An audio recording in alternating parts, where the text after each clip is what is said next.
Introduction to public forum debate. Introduction to public forum debate. We're going to go through this outline and then we will get to actually do some debating before we leave today. Alright, so some of this is review. We know that debate is the practice of comparing and contrasting ideas.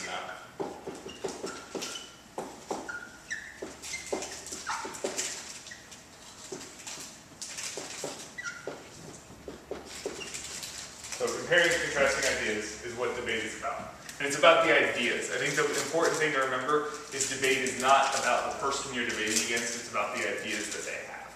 And so you're comparing and contrasting different ideas so that we have a clash of ideas and we try to figure out which is the more correct one. Because the goal of authentic debate is to search for truth. Search for truth. And we're going to get rid of that marker. Search for truth.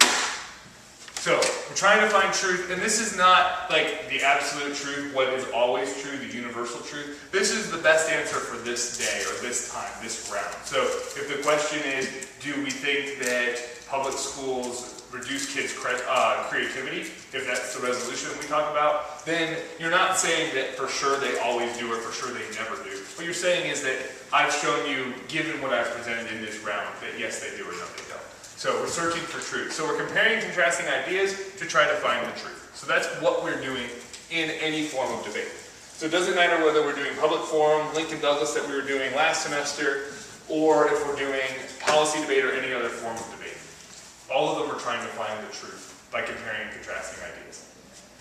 So we have different debate styles. We have policy debate. Now policy debate is an evidence-focused debate on the pros and cons of a particular policy. So, for example, we talk about changing space exploration policy in the United States. That means that you're going to try to say, well, if we spend money to send people to Mars, then we can't spend that money on education, or we can't spend that money to protect our soldiers, or to take care of wounded soldiers. And you're trying to compare and contrast the benefits and the cost of a specific policy. So if somebody says, I think we should shut down the space program, well, that saves money, but maybe it also means we don't research things that we could otherwise be researching, and maybe those research benefits outweigh the cost of having a space program. And so that's what a policy debate looks like. Policy debate tends to be really fast and evidence-focused, and so you're reading lots and lots of evidence to say, here's why my side is right and why the other side is wrong.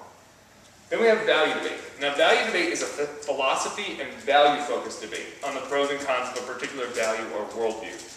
So this way you're saying, I've got this idea out here, so maybe it's liberty, and then another idea here, security. And I'm trying to say which would be a better world if we had to pick only one or only the other. And you're trying to make that argument. And it's not necessarily true in all situations, but you're going to try to point out specific times where having more liberty is more important than security, or vice versa. Or maybe you're going to talk about justice versus social well-being, like we did with the last case that we were running. So value debate focuses on that. Typically, value debate tends to, especially in high school, be Lincoln Douglas, so one-on-one. And the evidence is important, but not vital. The key with Lincoln Douglas is to try to take ideas and contrast them. And so it's very kind of philosophical and esoteric, and it's not as practical to real life. So in policy debate, we're talking about real life stuff. We're going to talk about whether or not we should or shouldn't change our space policy. In Lincoln Douglas, in typical value debates, we're going to talk much more theoretically. We're going to say, well, a perfect world would be more just, or a perfect world would be more fair, or a perfect world would have more freedom. What was the last resolution? The last resolution that we debated was, in the United States, juveniles charged with violent felonies ought to be treated as adults. That was a value resolution. And so, because we weren't talking about whether or not it would cost more money to put them in, we were specifically talking about the values. And so we were talking about justice versus social welfare in all the debates we were having. And so while we may have talked about money, that was because money helps social welfare. But money, having billions of dollars doesn't change justice. And so that was kind of how we focused it in that. Very good question.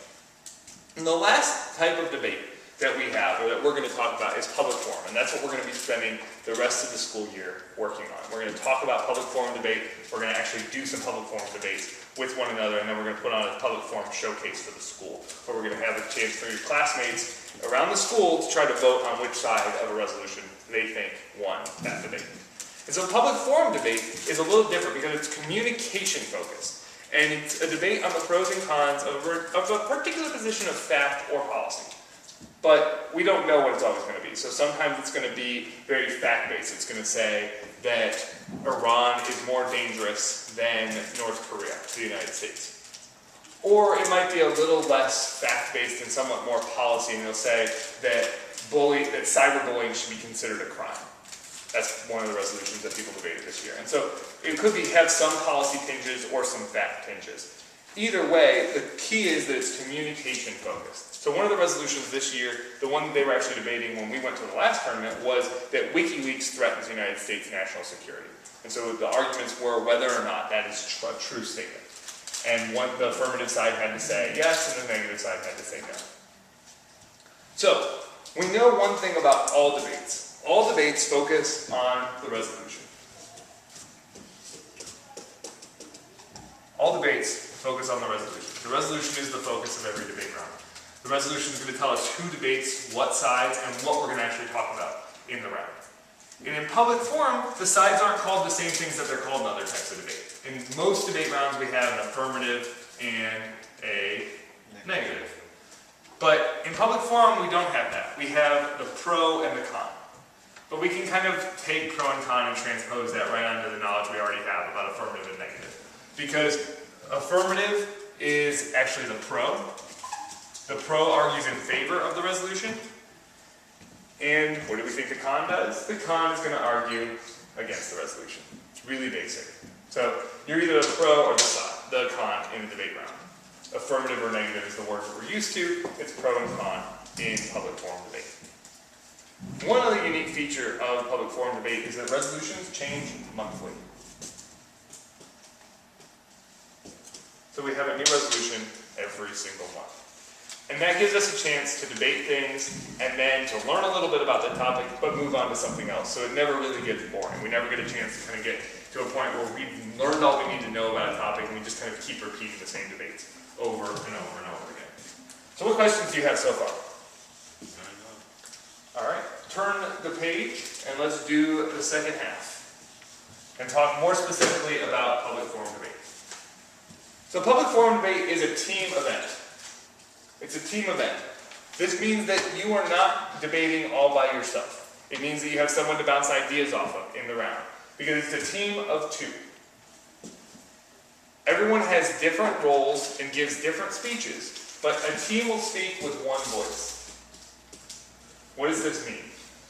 It means that you and your partner are going to work together and come up with your set of arguments. And one of you is going to make them the first time, then the other side is going to respond to those arguments. After they respond to those arguments, your partner is going to get up and have to respond to the response to your argument. And so you and your partner have to be on the same page because you're going to both have to support each other's arguments. This isn't a situation where you can make arguments and then you're just going to have to come up with the support. So it requires a little extra work on the teamwork end. But the benefits are that you're going to have somebody you can bounce ideas off throughout the debate year. And throughout every round, you're going to have a chance to talk to them. So even though it's a team and you have two people, the goal is that at the end of the round, the judge is only hearing one position coming out of your side's mouth, not two positions that are seemingly similar. The goal is to have one voice together as a team. So what are the goals of a public forum debate? Public forum debate, like we've already said, it's focused on trying to have a communication event. The goal here is not to provide more evidence than the other team, is to communicate clearly to your audience and persuade your judge. So how do we do that? The first thing is to have solid logic, reasoning, and analysis. So we want solid logic. This means have persuasive arguments. This means think through the arguments that you're going to make and be able to make them in a clear way that the judge is going to believe. Does this mean you have to have something to back up every argument you make? Absolutely not. Because the logic, you may have facts that you know about the world, and you can bring that into the debate round. And so you want to have solid logic, you want to have analysis, where you walk through, Judge, because we know these three facts, you have to believe that my position on this issue is the true position. And those are the sort of things you're going to do. And so you want to have very clear arguments for a judge. The second goal of the debate is to use evidence to support, but not to dictate your arguments. What does this mean? To have evidence support your arguments, but not to dictate what you're doing in the round, means that you're going to take every argument you make and try to use evidence to support it. However, you aren't going to go out and find the evidence first to dictate what you go out and argue. You're going to figure out, what's my position on this issue? If I think that public schools reduce students' creativity, then I'm going to come up with reasons for that, and then go out and using evidence to try to support my position. And so it's important not to have hundreds and hundreds of pieces of evidence in a debate round. Public forum debate is about having a broad knowledge of what's going on in the world on that topic. So maybe we talk about WikiLeaks, and we'll say, well, I know these 10 things about WikiLeaks, and I've read these articles that give me these positions. And I'm going to use that to come up with my arguments. But I'm not going to read 100 pieces of evidence in the debate round. I'm going to read a couple pieces to support what I'm saying. It's not going to tell us where we're going in the round. That also means you don't have to go super fast, which is what you would have to do in a policy debate round, because you have to get lots and lots and lots of evidence to come out in the debate round. The third goal is to have a clash of arguments or of ideas between the pro and the con teams. You want to clash the arguments. That means instead of one team getting up and saying, I disagree with the resolution for these 3 reasons, and the other team's getting up and saying, I agree with the resolution for these 3 reasons, you're going to have them say, well, I disagree with your 3 reasons. Here's why my side is more correct. And so it's not as much one side going out and making their case and the other side making their individual cases. You're going to have a lot more head-to-head clash on the specific contentions that are made by both teams. And the final thing, the final goal is to clearly communicate.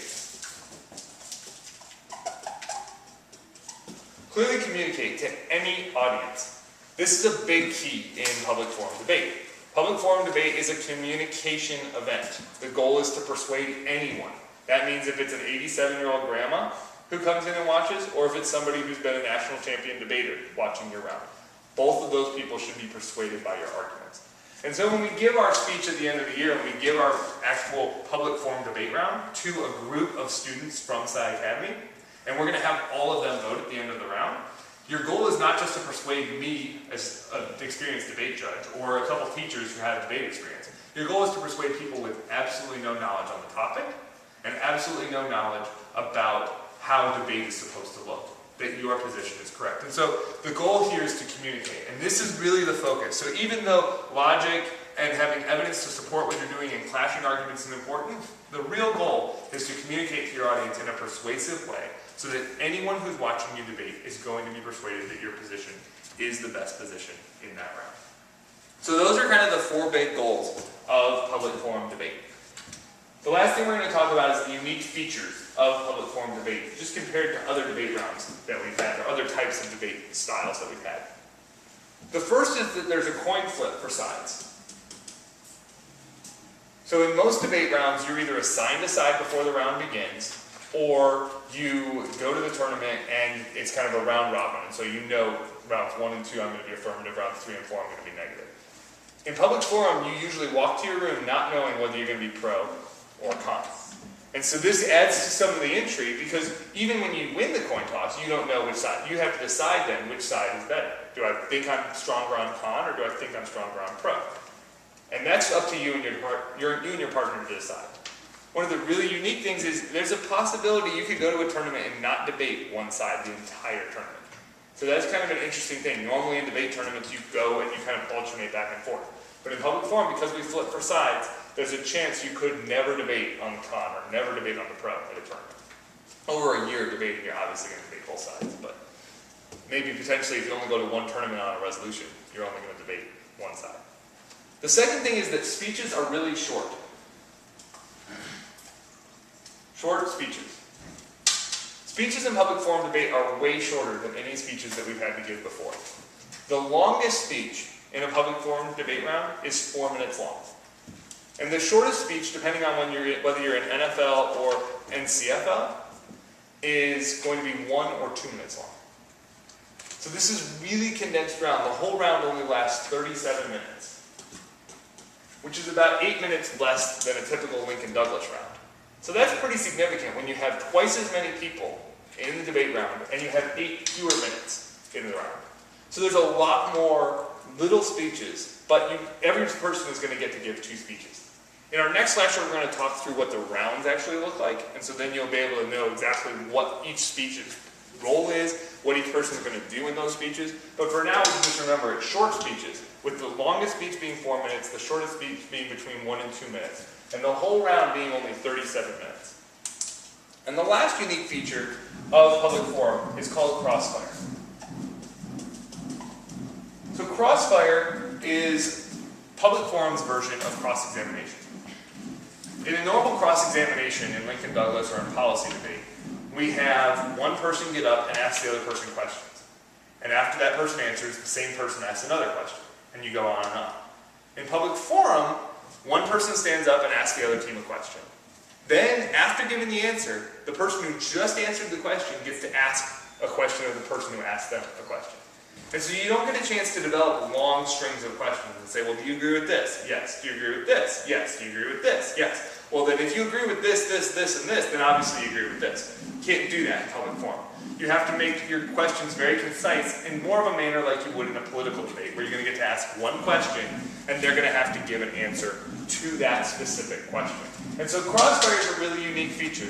In fact, at the end of a public forum debate round, we have what's called the grand crossfire, where both debaters on both sides stand up and ask each other questions. And so you have 4 people all trying to ask and answer questions of one another, all at the same time. However, because the goal is communication, you can't go fast, and you still have to be polite and cordial with the people you're debating against. So it creates some very unique situations for the debaters in the round. Ricky? How much prep time do we have for each round? Each team gets 2 minutes of prep time in the debate round. So it's really short.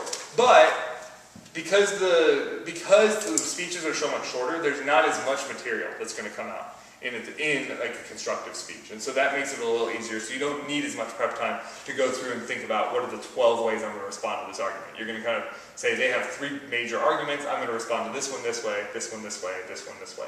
Kind of gives you a chance to prepare a lot before the tournament because you kind of know what's going to be out there. There's not a whole lot of time to be thinking about the resolution. So that's one of the features. So that's public forum debate. We have a communication focus, and that's probably the most important thing to remember. The speed is going to be slow. The goal is to persuade any audience, and we're not trying to use tons and tons of evidence. But we're still going to have this team focus and this opportunity to have these unique crossfires, which is really fun to see and also a really good experience because this type of debate, public forum debate, looks a lot more like the types of debate you're going to have in real life. If you're in a classroom, you're probably not going to get to give a 7-minute speech and then somebody's going to give a 6-minute speech and you're going to talk about it for 20 minutes. No, you're going to give a short speech in your class. Somebody else is going to give a short speech, and then you're going to have some questions from people around the room. Nobody's going to get to develop a line of argument. And so, in a lot of ways, this is probably really practical for the way we actually debate issues in the real world. So I think we're going to have a lot of fun debating public forum debate, and I think you guys are all going to really enjoy it.